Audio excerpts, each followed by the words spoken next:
আজ সকল বাজারে আর একটা নতুন গাড়ি চলে আসলো, যার নাম হচ্ছে এমজি হেক্টর টমাহক।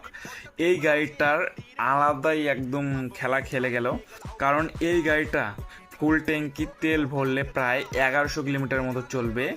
আর ফুল ট্যাঙ্কি তেলে 1100 কিলোমিটার চলা মানে প্রায় 25-26-এর মতো মাইলেজ। আর গাড়িটা হচ্ছে 7 সিটার, আর 7 সিটার গাড়ি মানে বিশাল বড় গাড়ি, বড় ইঞ্জিনের 1.5 লিটার পেট্রোল ইঞ্জিন রয়েছে। তো এই গাড়িটার পক্ষে কোনোভাবেই সম্ভব না যে 25-26 কিলোমিটার রেঞ্জ বের করা। অল্টো সাধারণত পারে না 25-26 কিলোমিটার মাইলেজ বের করতে। তো এই গাড়িটার মধ্যে রয়েছে প্লাগ ইন হাইব্রিড সিস্টেম, যেটা কিনা পেট্রোল ইঞ্জিনের সঙ্গে কম্বাইন করা থাকে। একটা হচ্ছে মোটর যেটা কিনা ব্যাটারি থাকে, এই ব্যাটারিটাও খুব খারাপ না, 20 কিলোওয়াটের ব্যাটারি থাকছে।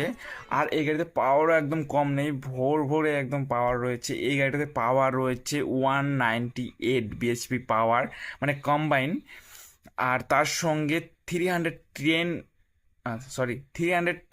Nm টর্ক রয়েছে। আর প্রাইস জাস্ট শুধুমাত্র 13,99,000 টাকার থেকে শুরু। আর ভেবো না এই গাড়িতে ফিউচার কম আছে, প্যানারোমিক সানরুফ থেকে 360 degree camera, 15 inch touch screen, মানে সব ধরনের রয়েছে, একদম ভ্যালু ফর মানি হবে, দেখতে পারো।